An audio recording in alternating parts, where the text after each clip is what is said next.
천둥 소리가 대지를 뒤흔드는 어느 폭풍우 치는 밤.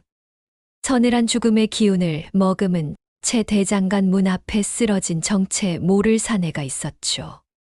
모두가 죽음을 예감할 때 10살 소년 기룬만이 사내의 곁을 지켰습니다. 소년은 사내의 어깨 너머로 일렁이는 거대한 황금빛 용을 보았습니다. 나으리, 죽을 때를 정하는 것은 저승사자가 아닙니다.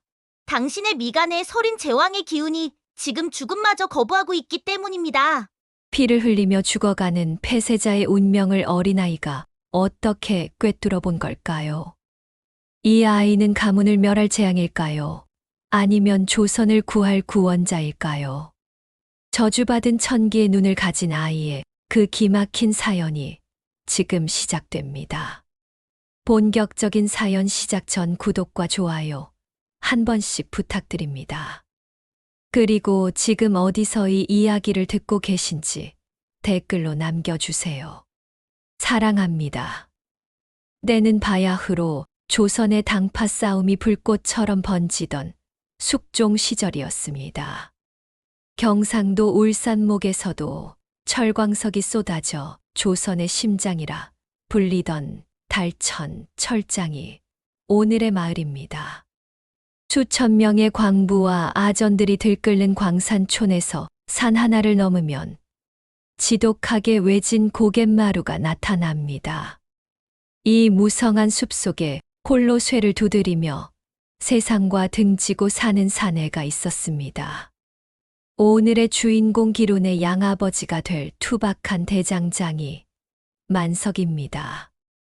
여러분, 사람의 발길조차 끊긴 이 깊은 산 속에서 왜 망치 소리가 울려 퍼지는 걸까요? 만석은 본래 달천 철장의 이름난 장인이었습니다. 허나 권력층의 탐욕에 염증을 느끼고 산으로 숨어들었던 것이죠.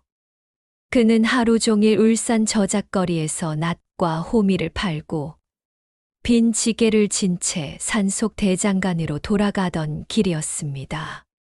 칼날 같은 가을 서리가 대지를 하얗게 뒤덮고 있었습니다. 집신 사이로 스며드는 한기는 뼛속까지 시리게 파고들고 있었죠. 정막을 깨는 것은 만석의 거친 숨소리와 바스락거리는 발소리뿐이었습니다. 고갯마루 선앙당 나무 아래 낡은 천조각이 너풀거리는 돌무지 틈에서 기이한 울림이 새어 나왔습니다. 짐승의 신음도 바람의 노래도 아닌 묘하게 맑고도 가느다란 숨결이었습니다. 만석은 발길을 멈추고 제 가슴팍을 움켜쥐었습니다. 이 깊은 밤 사람의 흔적이라곤 없는 성황당에 누가 찾아왔을까 싶어 등골이 오싹했지요. 그는 귀신에 홀린 듯 돌덩이를 하나하나 치우다 하얀 명주천에 쌓인 보따리를 발견했습니다. 세상에, 이게 대체 무슨 일인가? 만석의 입술이 파르르 떨리며 하얀 입김이 허공에 흩어졌습니다. 보따리 안에는 갓난아이가 추위에 발갛게 익어 누워 있었죠. 그런데 참으로 이상한 것은 아이의 모습입니다. 자지러지게 울어야 할 핏덩이가 울음 대신 별빛 같은 눈동자로 만석을 빤히 쳐다봅니다. 아이는 마치 만석을 기다렸다는 듯 생긋 미소를 지으며 그의 거친 손가락을 꽉 잡았습니다. 강보 안쪽에서 먹물향보다 진한 피냄새가 배어있는 종이 한 장이 툭 떨어졌습니다. 만석은 굳은 손가락으로 조심스레 그 문장을 읽어 내려갔죠. 이 아이는 천기를 읽어 가문을 멸할 재앙이니 거두는 자 또한 명주를 보존치 못하리라. 왕실의 비극이 서린 듯한 무시무시한 저주가 담긴 글귀는 만석의 심장을 찔렀습니다. 쪽지 밑에는 반으로 쪼개진 낡은 옷가락지 하나가 조용히 빛을 내고 있었습니다.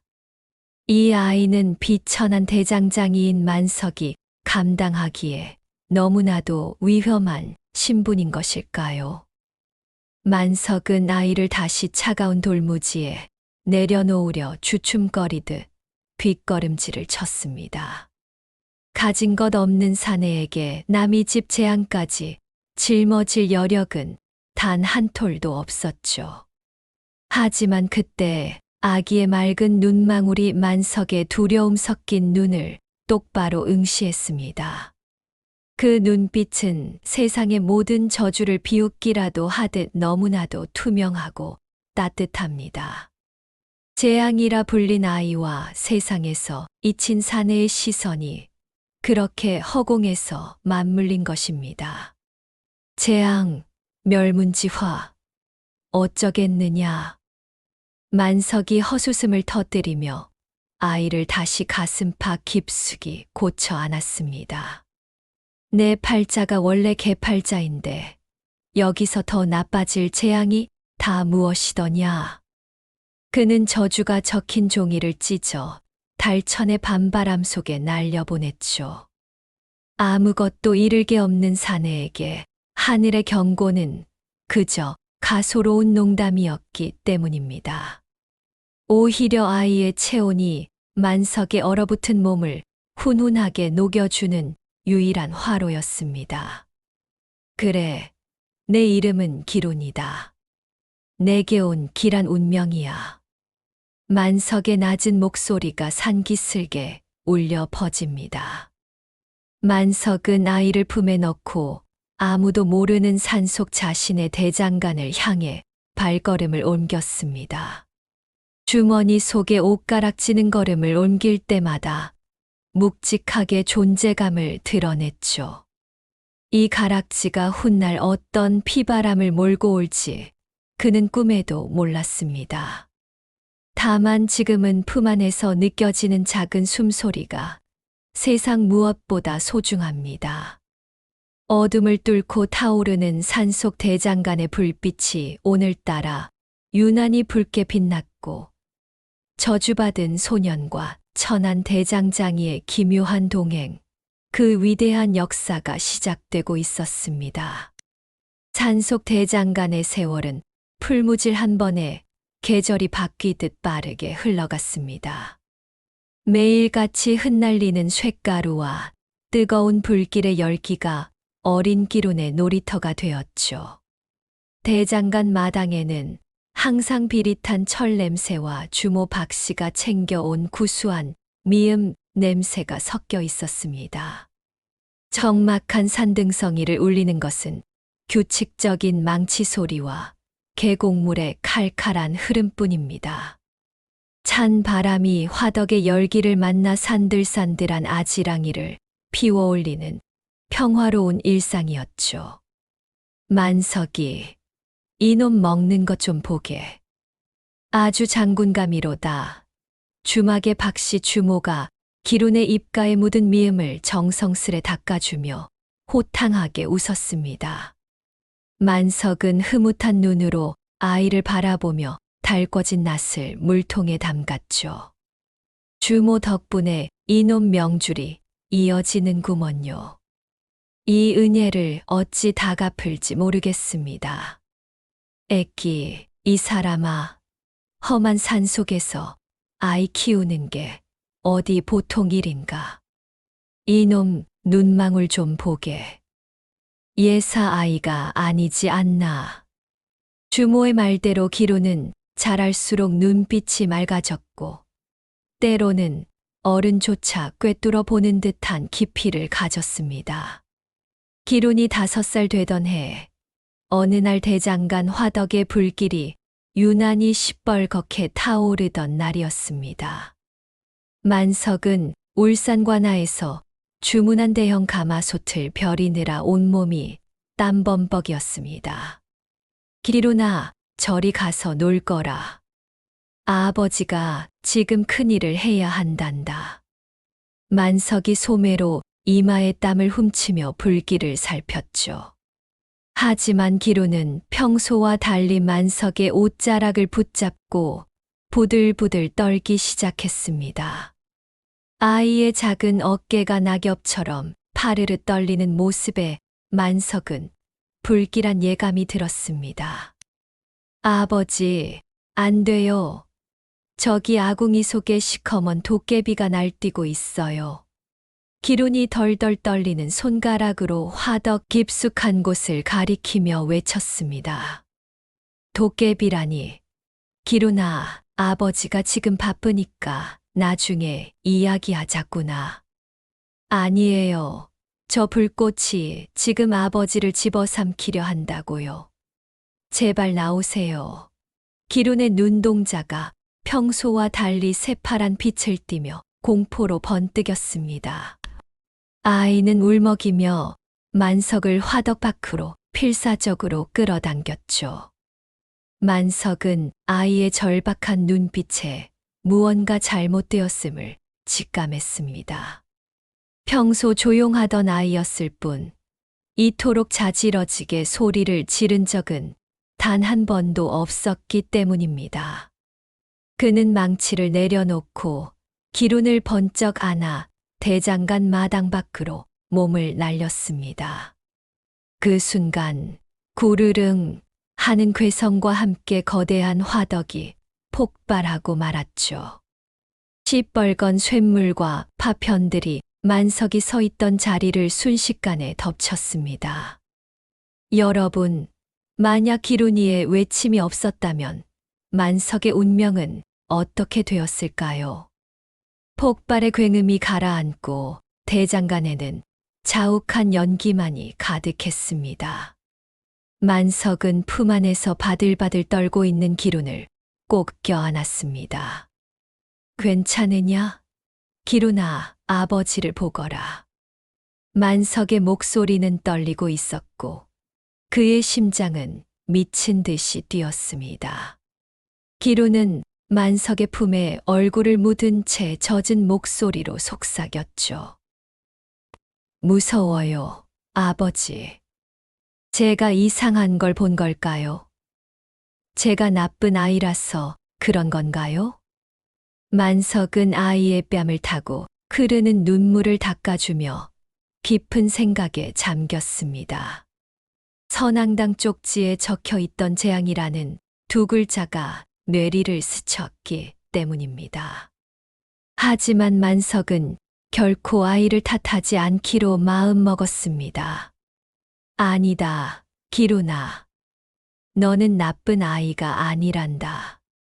그는 아이의 눈을 똑바로 응시하며 가장 따뜻한 목소리로 말했죠. 내 눈은 죽음을 보라고 있는 게 아니야. 아버지를 살렸고 앞으로 수많은 사람을 살리라고 하늘이 주신 선물이란다. 이날 이후 만석은 기룬에게 천기를 읽는 눈을 다루는 법을 가르치기 시작했습니다. 기룬아, 내가 보는 것을 두려워하지 마라. 대신 그것을 누구에게도 함부로 말해선 안 된다. 하지만 아버지, 사람들이 위험한 걸 보면 알려주어야 하잖아요. 그렇지. 하지만 사람들은 보이는 것보다 믿고 싶은 것만 믿는 법이란다. 오직 사람을 살려야 할 절박한 순간에만 알려주어야 한다. 기룬은 아버지의 깊은 뜻을 새기며 자신의 특별한 능력을 마음 깊은 곳에 숨겼습니다. 세월은 다시 물처럼 흘러 기룬이 어느덧 10살 소년이 되었습니다. 산속 대장간의 꼬마는 이제 달천 철장 광부들 사이에서 영험한 아이로 통하기 시작했죠. 기룬아, 오늘도 우리 남편 무사히 돌아올지 한 번만 봐다오. 기룬 도령, 이번에 새로 파는 갱도가 괜찮을지 조언 좀 해주게. 마을 사람들의 물음에 기룬은 그저 빙그레 웃으며 필요한 말만을 건넸습니다. 만석의 가르침대로 기룬이는 이제 사람의 얼굴 뒤에 숨겨진 운명의 색깔을 보는 법을 깨달았기 때문입니다. 기룬의 명성이 높아질수록 만석의 근심은 깊어만 갔습니다. 송곳은 주머니 속에 있어도 결국 튀어나오는 법임을 잘 알고 있었죠. 기룬의 영특함이 달천 철장의 탐욕스러운 아전, 최태수의 귀에 들어가는 것은 시간 문제였습니다. 평화롭던 산속 대장간에 거대한 폭풍의 그림자가 들이오고 있었죠. 과연 기룬은 자신의 신비로운 눈으로 닥쳐올 재앙을 막아낼 수 있을까요? 울산 달천의 철장은 거대한 짐승의 아가리처럼 시커먼 숨을 몰아쉬고 있었습니다.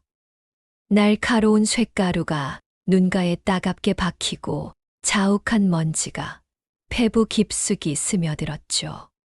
채굴장 입구에는 늘 눅눅한 흘내음과 광부들의 비릿한 땀 냄새가 진동합니다. 10살 소년 기루는 아버지를 대신해 철물을 배달하러 왔다가 살벌한 광경을 목격했습니다. 무장한 관군들이 지친 광부들을 갱도 깊숙이 몰아넣고 있었죠. 어서 움직이지 못할까? 오늘까지 할당량을 못 채우면 다들 무사하지 못할 줄 알아라.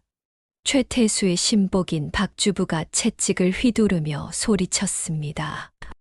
광부들은 머리 위로 쏟아지는 흙더미를 보며 공포에 질린 채 뒷걸음질 쳤죠. 무리한 채굴 탓에 천장은 금방이라도 무너질 듯 위태로운 상태였습니다. 그때 기룬이 박주부의 앞을 가로막고 당당히 섰습니다. 당장 멈추십시오. 지금 들어가면 곡소리가 달천 전체를 뒤덮을 것입니다. 박주부는 코웃음을 치며 기룬의 멱살을 잡으려 했습니다. 이 어린 놈이 감히 어디라고 나서느냐. 내 놈이 죽고 싶어 환장했구나. 기룬은 눈을 피하지 않고 박주부의 미간과 입술 주변을 빤히 응시했죠. 아이의 눈동자에는 서늘한 기운과 함께 기이한 빛이 감돌았습니다. 나으리, 지금 나으리의 인당에 시커먼 죽음의 그림자가 드리웠습니다. 기룬의 목소리는 차분했으나 그 안에는 거역할 수 없는 위험이 서려 있었습니다. 박주부는 잠시 주춤하며 기룬의 손을 뿌리쳤습니다. 무슨 헛소리를 짓거리는 것이냐.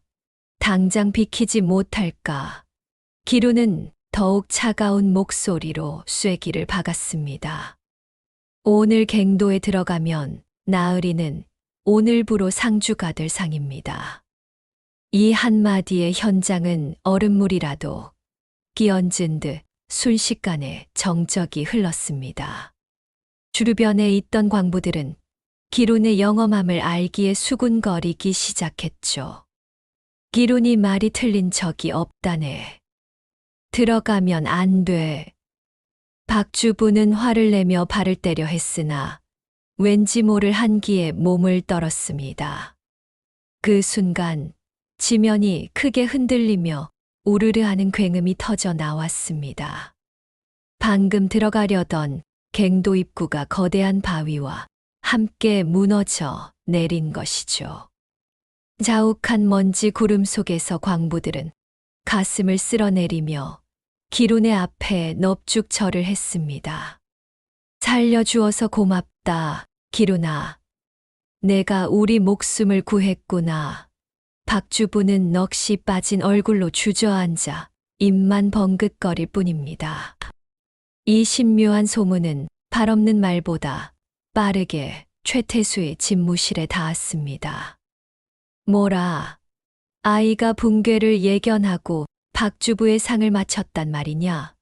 최태수는 곰방대를 두드리며 탐욕스러운 눈빛을 번뜩였습니다. 그는 이 아이만 있으면 달천의 모든 철맥을 독점할 수 있다고 확신했죠. 당장 그 아이를 잡아와라. 내 앞길을 밝혀줄 보배가 될 놈이다. 최태수의 명령에 따라 어둠 속에서 검은 그림자들이 움직이기 시작했습니다. 저작거리 주막은 소문과 음모가 비릿하게 뒤섞이는 곳입니다. 박씨 주모는 술을 나르는 척하며 최태수, 부하들의 은밀한 대화를 엿들었죠. 그들의 눈빛에 납치와 약탈의 비열한 기운이 가득했기 때문입니다. 주모는 손끝이 떨리는 것을 감추며 서둘러 산속 대장간으로 향했습니다. 여러분, 한낱 아전의 탐욕이 어린 소년의 운명을 어디로 끌고 갈까요? 주모는 숨을 헐떡이며 만석의 대장간 문을 거칠게 밀쳤습니다. 만석아, 큰일 났다. 지금 당장 기론이를 데리고 도망쳐야 해. 만석은 망치를 든 채 굳어버렸고 기론은 조용히 아버지를 바라봤죠. 최태수의 사냥개들이 기론이를 잡으러 올 거란다. 주모의 다급한 외침에 대장간의 불꽃이 요동치기 시작했습니다. 만석의 가슴에는 자식을 잃을지도 모른다는 거대한 공포가 밀려왔죠. 기론아, 어서 짐을 싸거라. 지금 당장 떠나야 한다. 만석이 다급하게 아이의 어깨를 붙잡았습니다. 그러나 기론은 흔들림 없는 눈빛으로 만석의 손을 잡았죠.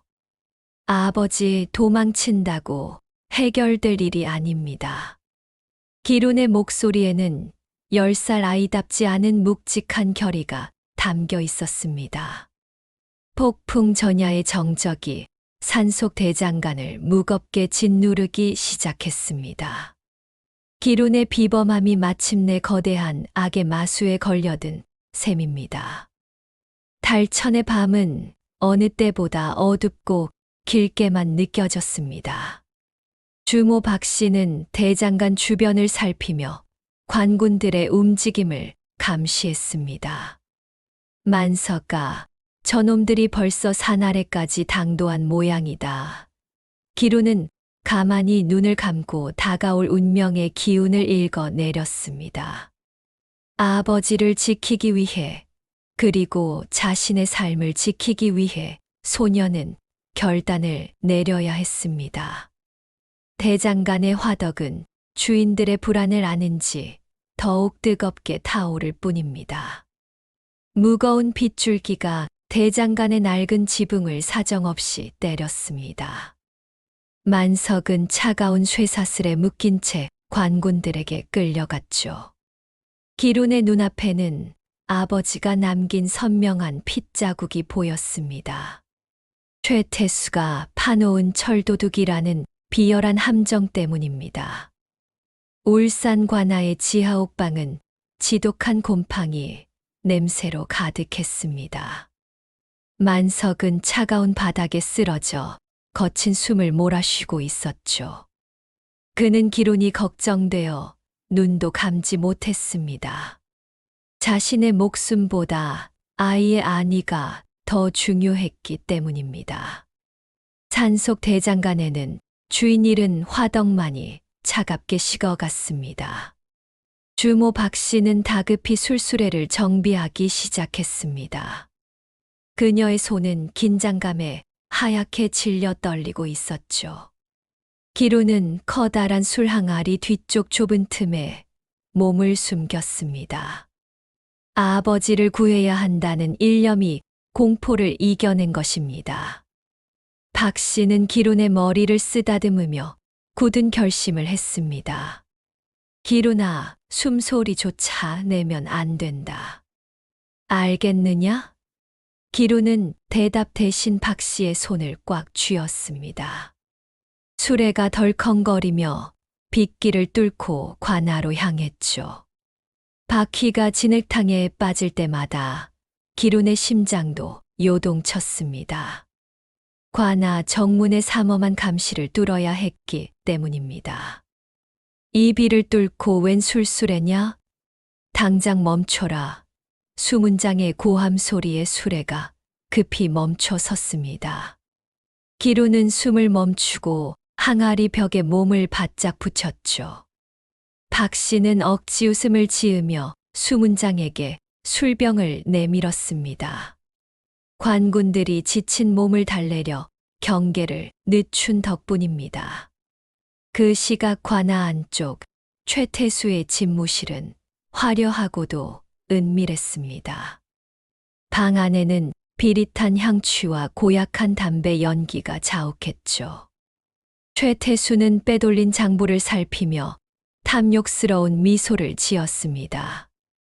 그는 기론의 능력을 손에 넣을 생각에 들떠 있었기 때문입니다. 그때 괴짝 뒤에서 작은 그림자가 소리 없이 나타났습니다.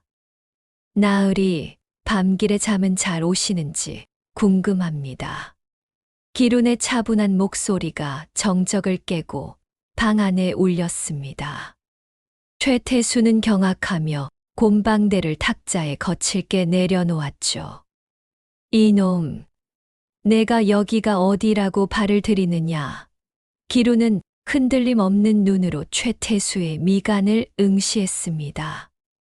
나으리, 뒷마당 오동나무 아래에 무엇을 묻으셨습니까?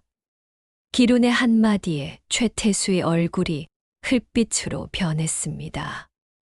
그는 자신의 비리가 탈로 날까봐 온몸을 부르르 떨었죠. 내 놈이 대체 그걸 얻지 않은 것이냐. 당장 죽여버리겠다. 최태수가 칼자루를 쥐었으나 기론은 비웃듯 웃었습니다. 저를 죽이면 나으리의 횡령은 세상에 알려질 것입니다.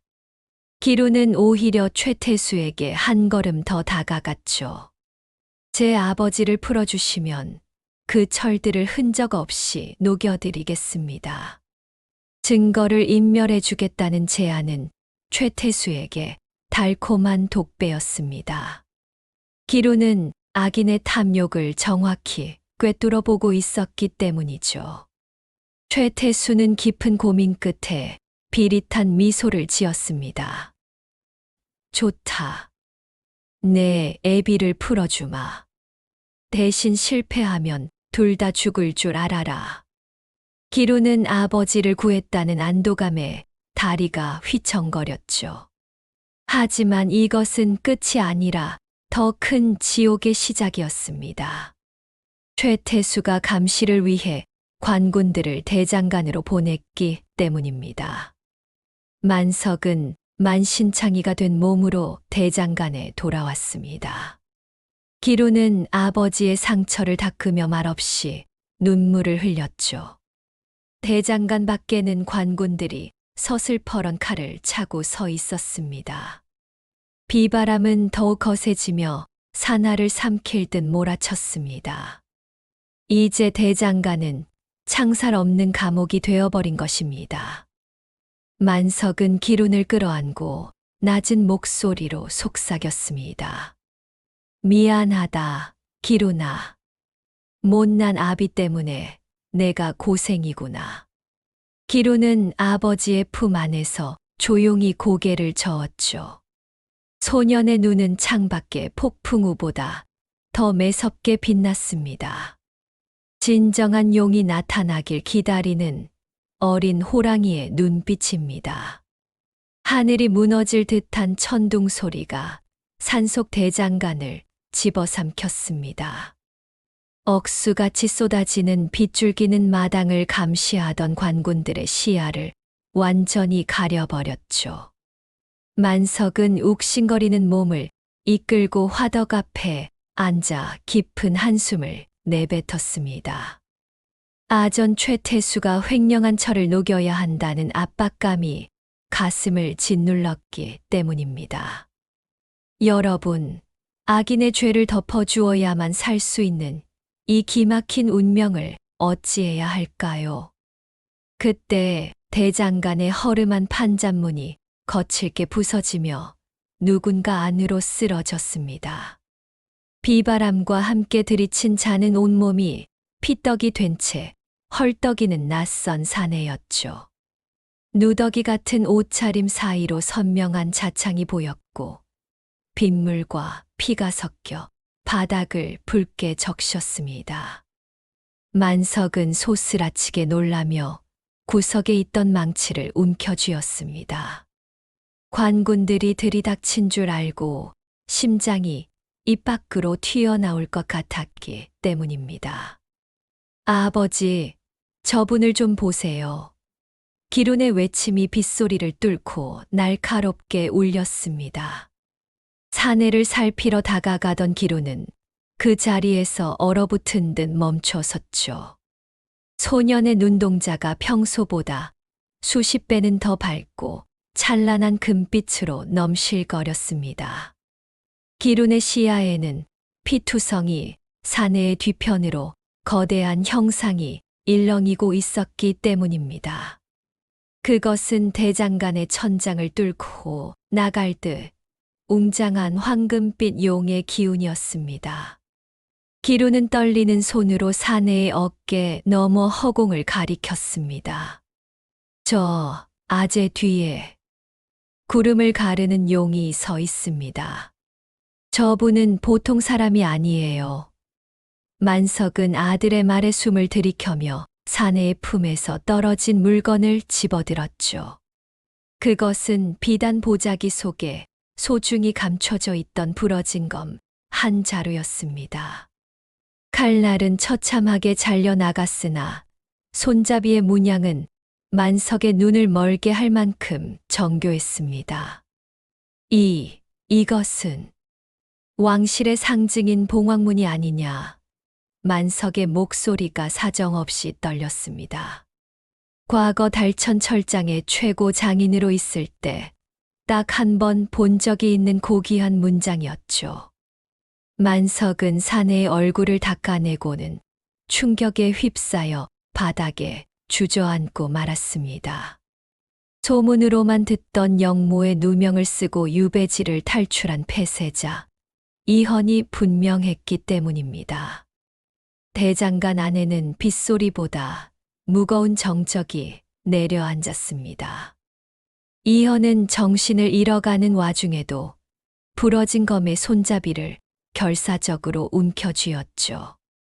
그의 입술은 하얗게 질려 있었으나 미간에는 나라를 잃은 자의 비장한 분노가 서려 있었습니다.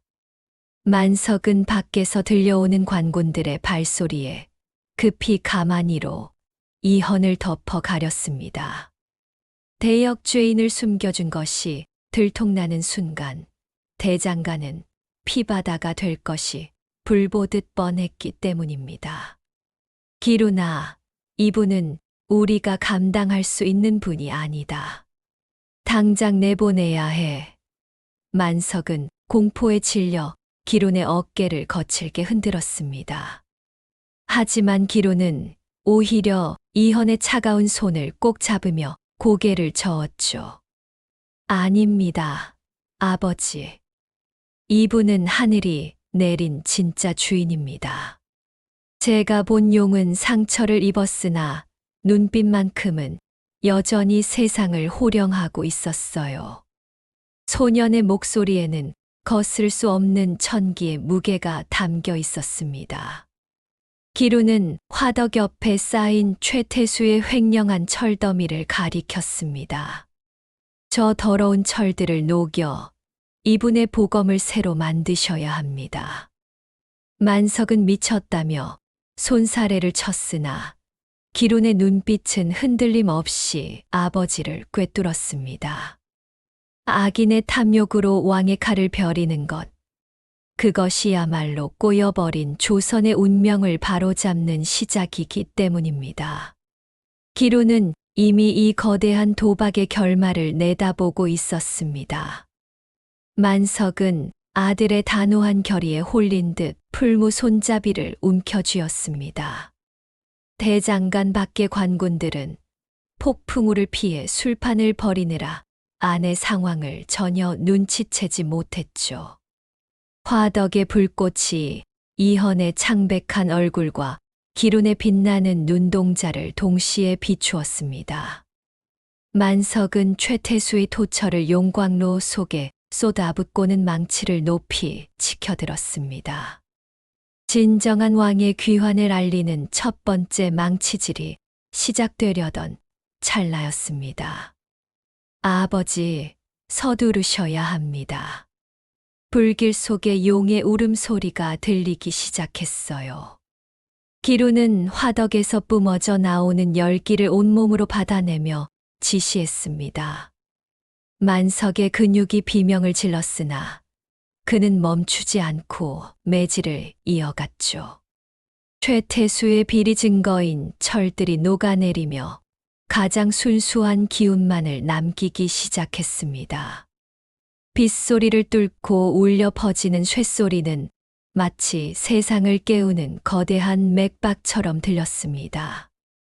이헌은 희미하게 눈을 떠 자신을 위해 칼을 벼리는 부자를 바라봤습니다. 그의 눈가에 뜨거운 눈물 한 방울이 고여 뺨을 타고 흘러내렸죠. 기루는 그 눈물을 보며 이 사내가 진정으로 백성을 가슴에 품을 왕임을 다시 한번 확신했습니다. 이제 대장간은 최태수의 감옥이 아니라 조선의 운명을 바꿀 성지가 되어가고 있었습니다. 폭풍우 속에서 새로운 전설이 붉은 불꽃과 함께 잉태되고 있었습니다. 화덕에서 뿜어져 나오는 열기가 빗소리를 집어삼킬 듯 뜨겁게 타올랐습니다. 만석의 망치질은 한치의 오차도 없이 부러진 검의 몸체에 내리꽂혔죠. 쇳물이 튀고 불꽃이 번질 때마다 대장간 내부에는 신비로운 푸른 빛이 감돌았습니다. 조금만 더 견뎌다오. 만석은 터질 듯한 근육을 떨며 망치를 내리쳤습니다. 그의 이마에서는 땀방울이 비오듯 쏟아졌고 입술은 하얗게 질려 있었죠. 아버지, 불길이 용의 울음소리를 내고 있습니다. 지금입니다. 기루는 화덕의 색깔을 살피며 다급하게 소리쳤습니다. 아이의 눈동자는 이미 인간 이것이 아닌 듯 기이한 광채를 내뿜고 있었기 때문입니다. 그때 대장간 밖에서 횃불 무리가 어둠을 가르며 다가오는 소리가 들렸습니다.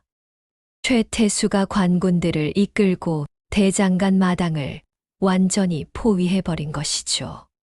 만서가 당장 문을 열지 못할까? 안에서 무슨 작당을 하는 것이냐? 최태수의 고함 소리가 빗줄기를 뚫고 날카롭게 파고들었습니다. 그는 비릿한 미소를 지으며 문짝을 발로 쾅쾅 찼죠. 나으리, 여기 뒷산에 불이 났습니다. 어서 피하십시오. 멀리서 주모 박씨의 날카로운 외침이 들려왔습니다.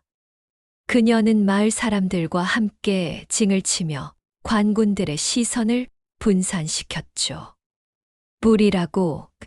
이 빛 속에 무슨 불이란 말이냐? 속지 마라. 저 대장간 문부터 부숴라. 최태수는 당황한 관군들을 다독이며 더욱 표독스럽게 소리쳤습니다. 그의 탐욕이 이미 이성을 마비시킨 상태였기 때문입니다. 관군 대장이 거칠게 칼을 빼들고 문을 부수려던 찰나 기룬이 문을 활짝 열고 밖으로 나섰습니다. 나으리, 그 발을 멈추십시오. 지금 이 문턱을 넘으면 나으리는 평생 보지 못한 원귀를 마주하게 될 것입니다. 기룬은 차가운 빗물에 젖은 얼굴로 대장의 눈을 쏘아보았습니다. 아이의 목소리에는 서늘한 살기가 서려 있어 대장은 저도 모르게 멈칫했죠. 이놈이 감히 누구 앞이라고 주둥이를 놀리느냐. 비켜라. 아니면 내 놈부터 베어버리겠다. 대장은 호통을 쳤으나 손끝은 이미 미세하게 떨리고 있었습니다. 기룬의 눈동자 속에 빛은 자신의 비참한 죽음을 보았기 때문입니다. 당신은 3년 전 달천갱도에서 무고한 광부 10명의 명주를 끊었죠. 그들이 지금 당신 발밑에서 발목을 잡고 있는 게 보이지 않습니까?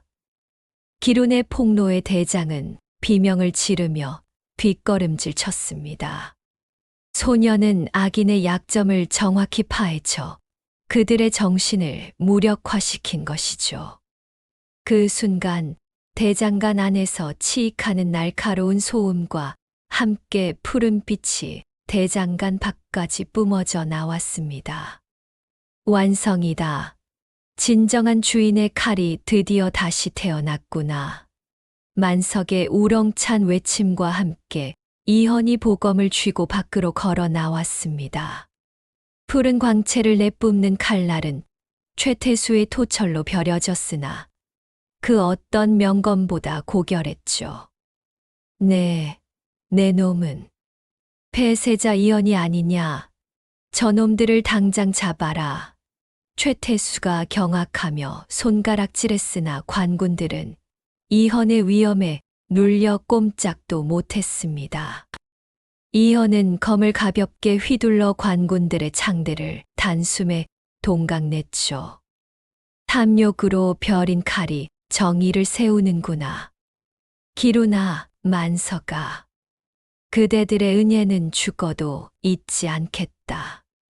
이헌은 부자를 바라보며 나직하지만 묵직한 약속을 남겼습니다. 지금입니다. 어서 저분을 모시고 탈출하십시오. 기루는 주저하는 만석의 손을 잡고 비밀 통로로 이끌었습니다. 마을 사람들의 아우성과 관군의 비명이 빗소리에 섞여 아수라장이 되었죠. 거기 서라, 이놈들. 내 철을 내놓고 가란 말이다. 최태수가 악을 쓰며 달려들었으나 이헌의 검기가 그를 밀쳐냈습니다. 부자는 쏟아지는 비를 뚫고 험준한 산세를 따라 달리고 또 달렸습니다. 아버지, 조금만 더 힘을 내세요. 저기 암자가 보입니다. 기루는 지친 만석의 등을 밀며 어둠 속을 헤쳐나갔습니다. 그의 눈은 이미 안전한 길을 훤히 꿰뚫고 있었기 때문입니다. 그래. 가자. 이제야 비로소 숨이 좀 쉬어지는구나. 만석은 거친 숨을 몰아쉬며 기룬의 손을 꽉 쥐었습니다. 산 깊은 곳, 이끼 낀 바위 뒤에 숨겨진 작은 암자가 그들의 안식처가 되었습니다. 기룬아, 고생 많았다. 내가 아니었다면 우린 벌써 죽은 목숨이었을 게다. 만석은 젖은 옷을 짜내며 대견한 듯 기룬의 어깨를 토닥였습니다. 아니에요, 아버지. 아버지가 그 더러운 철들을 녹여 보검을 만드셨기에 가능했던 일입니다. 소년과 아버지는 서로의 체온에 의지하며 긴 밤을 지새웠습니다. 암자 밖의 폭풍우는 여전히 세상을 삼킬 듯 몰아치고 있었습니다. 하지만 두 사람의 가슴 속에는 이미 새로운 희망의 불꽃이 타오르고 있었죠. 아버지, 훗날 우리가 만든 그 칼이 조선을 바꿀 수 있을까요? 기룬의 물음에 만석은 조용히 하늘을 바라보며 미소를 지었습니다. 진정한 왕이 보검을 들고 떠났으니 이제 달천의 어둠도 곧 거칠 것이기 때문입니다. 울산의 산속 암자에서 지낸 3년의 세월은 기룬을 더욱 날카로운 명검으로 벼려냈습니다. 13살 소년의 눈매는 이제 어둠 속에서도 진실을 꿰뚫는 신비로운 광채를 내뿜었죠. 한양 도성의 대궐은 화려한 단청 아래 비릿한 권력의 향취와 매캐한 분향 냄새가 뒤섞여 있었습니다. 만석은 평생 입어본 적 없는 비단 관복이 어색한 듯 연신 옷소매를 만지작거렸습니다. 웅장한 편전 안에는 숨소리조차 들리지 않을 만큼 무겁고 서늘한 정적이 흐릅니다. 전하, 저 요물 같은 아이를 당장 대궐 밖으로 내치셔야 합니다. 영의정 김문기의 날카로운 고함이 편전의 높은 천장을 때렸습니다. 그는 기론의 눈을 피하며 바르르 떨리는 자신의 손을 애써 감췄죠. 천한 대장장이의 손에 자란 놈이 어찌 신성한 어전에서 주둥이를 놀린단 말입니까?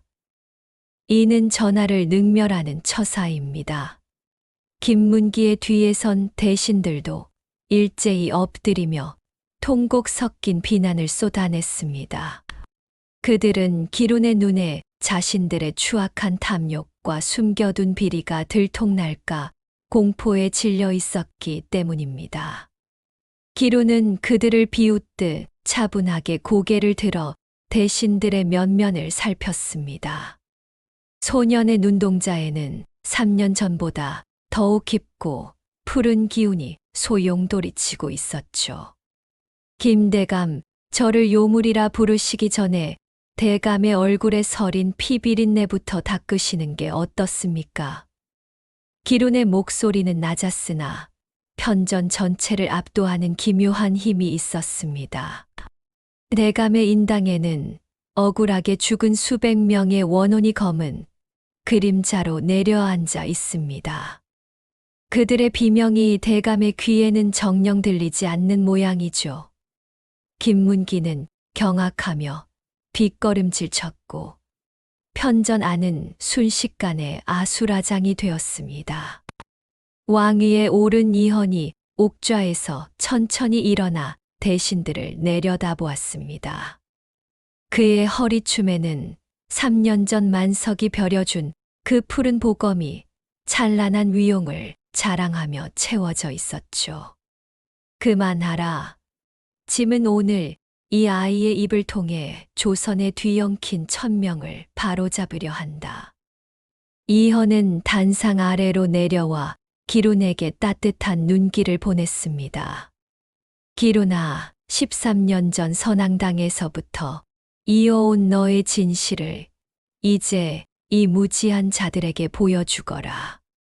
이헌의 명령에 만석은 떨리는 손으로 기론의 어깨를 토닥였습니다. 기론은 품 안에서 소중히 간직해온 낡은 명주 천 보따리를 꺼냈습니다. 그 안에는 13년 동안 만석의 가슴 속에서 숨죽여온 반쪽짜리 옷가락지가 놓여 있었죠. 대신들의 눈이 경악으로 커졌고 김문기의 안색은 종이장처럼 하얗게 변했습니다. 그것은 13년 전 영모 누명을 쓰고 멸문당한 왕실 관상가 가문의 신물이었기 때문입니다. 제 아버지는 재앙을 부른 요물이 아니었습니다. 당신들의 추악한 미래를 미리 읽었다는 이유로 죽어야 했던 충신이었습니다. 소년의 외침이 대신들의 가슴에 비수처럼 꽂힙니다. 이헌은 자신의 품에서 나머지 반쪽 가락지를 꺼내 기론의 가락지 위에 올렸습니다. 쟁그랑하는 맑은 소리와 함께 두 가락지가 하나로 합쳐지며 찬란한 푸른 빛을 내뿜었습니다. 지림이 세자 시절 기론의 부친으로부터 직접 하사받았던 증표다. 이래도 이 아이가 요물이냐? 이헌의 호령의 대신들은 사신나무 떨듯 몸을 떨며 바닥에 머리를 조아렸습니다. 당장 저 간신들을 옥에 가두어라. 짐의 눈을 가리고 충신을 도륙한 죄를 엄히 물을 것이다. 이헌의 서슬퍼런 명이 떨어지자 금군들이 달려들어 대신들의 관복을 거칠게 벗겼습니다. 기론은 무너져 내리는 김문기를 향해 차가운 시선을 던졌습니다. 대감, 운명은 하늘이 정하나 그 운명을 더럽힌 것은 당신의 썩어 빠진 욕심입니다. 기론은 이제야 가슴 속 응어리가 씻겨 내려가는 것을 느꼈습니다. 만석은 눈시울을 붉히며 기론의 손을 꽉 감싸쥐었죠. 편전 밖으로 끌려나가는 간신들의 비명 소리가 대궐 마당을 가득 메웠습니다. 이헌은 기론의 어깨에 손을 올리며 미소를 지었습니다. 기론아, 이제 너는 재앙의 씨앗이 아니라 이 나라를 비출 조선의 눈이다. 기루는 왕의 말에 조용히 고개를 숙이며 만석을 바라보았습니다. 비천한 대장장이와 저주받은 소년이 견뎌온 13년의 세월이 마침내 눈부신 승리로 돌아온 것입니다. 억울한 원혼들의 곡소리가 멈추고 조선의 하늘에 새로운 서기가 서리기 시작했습니다. 기룬의 가문은 그날부로 복권되었으며 만석 또한 왕실의 전담 장인으로 추대되었습니다.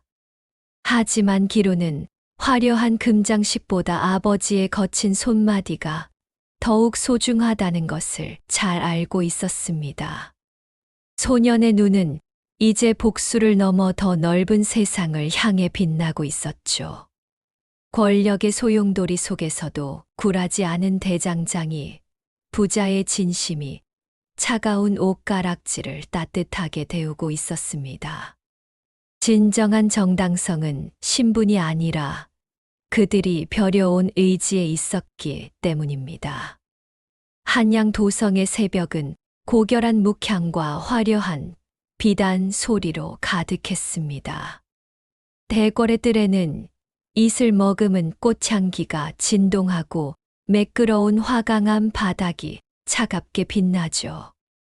하지만 13살 기룬의 코끝에는 여전히 달천의 비릿한 쇳가루 냄새와 뜨거운 화덕의 열기가 머물러 있습니다. 만석은 평생의 한을 풀었으나 화려한 가마보다 자신의 손때 묻은 망치가 그립다는 듯 거친 손바닥을 비벼댔죠. 웅장한 대궐 담장 너머로 불어오는 바람은 이제 더 이상 서늘한 살기를 품지 않고 부드럽게 뺨을 스칩니다. 복이 된 왕 이현은 기룬과 만석을 다시 편전으로 불렀습니다. 그의 눈빛에는 세상을 바로잡은 군주의 위엄과 생명의 은인을 향한 깊은 애정이 교차했죠. 기룬아, 너의 영민함은 이 나라의 보배다. 짐의 곁에서 왕실의 천기를 살피는 정삼품 당상관의 직을 맡아다오. 이헌의 파격적인 제안에 편전의 공기가 다시금 팽팽하게 얼어붙었습니다. 비천한 대장장이의 아들이 일천석 고관대작의 반열에 오를 기회가 눈앞에 펼쳐진 것입니다. 기룬은 단상 아래 엎드려 조용히 고개를 저었습니다. 소년의 눈은 이제 천기를 훔쳐보는 요물의 눈이 아니라 사랑하는 이를 지켜낸 자의 단단한 눈빛입니다. 전하, 과분한 은혜에 몸둘 바를 모르겠습니다. 하오나 저는 화려한 관복보다 아버지가 별인 무딘 호미가 더 좋습니다. 기룬의 목소리는 청아하면서도 흔들림 없는 결의가 서려 있었죠. 천기를 읽어 세상을 논하기보다 아버지의 망치 소리를 들으며 사람의 온기를 벼리고 싶기 때문입니다. 만석은 아들의 말에 깜짝 놀라 기룬의 얼굴을 살폈습니다. 이헌 또한 예상치 못한 대답에 잠시 침묵을 지키다 이내 호탕하게 웃음을 터뜨렸죠. 과연 그 아버지의 그 아들이로다. 권력의 단맛보다 대장간의 쇳물이 더 달다는 것이냐? 이헌은 옥좌에서 내려와 기룬의 어깨를 든든하게 짚어주었습니다. 좋다. 너의 뜻이 그러하다면 짐은 너를 붙잡지 않겠다. 대신 달천의 조선 최고의 대장간을 내려줄 것이니 그곳에서 백성을 위한 복음을 계속 벼리도록 하라. 기룬과 만석은 대궐문을 나서며 주모 박씨를 만났습니다. 주모는 화려한 한양 장터에서도 주막집 아줌마의 괄괄함을 잃지 않고 그들을 기다리고 있었죠. 아이고, 이 멍청한 양반들아. 그 좋은 자리를 마다하고 다시 그 쇳가루 구덩이로 가겠다는 게야. 말은 험하게 내뱉었으나 박 씨의 눈가에는 기쁨의 눈물이 고여 있었습니다.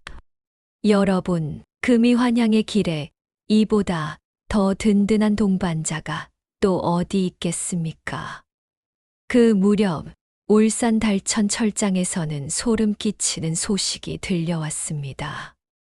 아긴 최태수가 관군들에게 쫓기던 중 자신이 평생 탐욕스럽게 모아둔 철 더미 속으로 추락한 것입니다. 내 철이다. 아무도 못 가져간다. 최태수는 미친 듯이 소리치며 철괴를 움켜쥐다 결국 무너져 내린 쇳덩이들에 깔려 비참한 최후를 맞았죠. 기룬이 3년 전 예언했던 자신이 탐했던 것에 깔려 죽을 상이 그대로 실현된 것입니다. 탐욕으로 세운 탑이 결국 그 주인을 집어삼킨 셈입니다. 달천으로 돌아가는 길은 멀고 험했으나 세 사람의 발걸음은 깃털처럼 가벼웠습니다. 만석은 지게를 지고 기룬의 손을 잡으며 연신 콧노래를 흥얼거렸죠. 주모 박 씨는 보따리 가득 한양의 귀한 밑반찬을 챙겨 넣고 앞장서서 길을 재촉했습니다. 기룬아, 이제 산속 대장간이 아니라 마을 가장 좋은 곳에 집을 짓자꾸나. 만석의 제안에 기룬은 환하게 웃으며 고개를 끄덕였습니다. 다시 돌아온 달천 대장간의 화덕은 주인들을 기다렸다는 듯 붉은 불꽃을 내뿜었습니다. 기룬은 풀무지를 시작했고 만석은 다시 육중한 망치를 집어들었죠. 깡, 깡 규칙적인 쇳소리가 평화로운 마을의 정적을 깨우며 힘차게 울려 퍼집니다. 이제 기룬은 더 이상 죽음을 예견하지 않았습니다. 대신 그는 사람들의 구분 등을 펴줄 농기구를 만들고 이웃의 앞날에 서린 수심을 닦아주는 지혜로운 소년으로 살아가죠. 저물어가는 석양을 배경으로 세 사람의 웃음소리가 달천 철장에 가득 찼습니다. 만석은 주모 박 씨가 건네는 시원한 막걸리 한 사발에 세상 모든 시름을 잊었네요. 기룬은 화덕의 불꽃 속에서 더 이상 용의 비명이나 원귀의 환영을 보지 않았습니다. 사랑하는 가족과 이웃의 평범한 행복만이 그 불꽃 속에서 일렁이고 있었기 때문입니다. 고통스러웠던 13년의 재앙은 이제 달천의 뜨거운 열기 속에 모두 녹아내린 것입니다. 이 이야기는 여기서 갈무리 되지만 우리에게 남긴 교훈은 결코 가볍지 않습니다. 하늘이 내린 운명은 칼날처럼 날카로워 우리를 상처 입히기도 하죠. 하지만 그 거친 운명을 다시 벼리고 매끄럽게 다듬는 것은 결국 곁에 있는 사람의 따뜻한 온기입니다. 여러분의 운명은 지금 어떤 온도로 벼려지고 있습니까? 달천의 불꽃은 오늘도 누군가의 차가운 삶을 녹이기 위해 여전히 붉게 타오르고 있습니다. 오늘 사연이 나으리들의 마음에 자그마한 울림이라도 주었다면 가시는 길에 구독과 좋아요로 이 소리꾼의 다음 판을 응원해 주시지요. 나으리들의 따뜻한 한 줄 댓글이 식어가는 이 소리판을 다시 뜨겁게 달구는 귀한 장작이 되오니 한 줄 댓글을 부탁드립니다. 저는 조만간 더 기막히고 서늘한 가슴 뻥 뚫리는 사연으로 다시 찾아뵙겠나이다.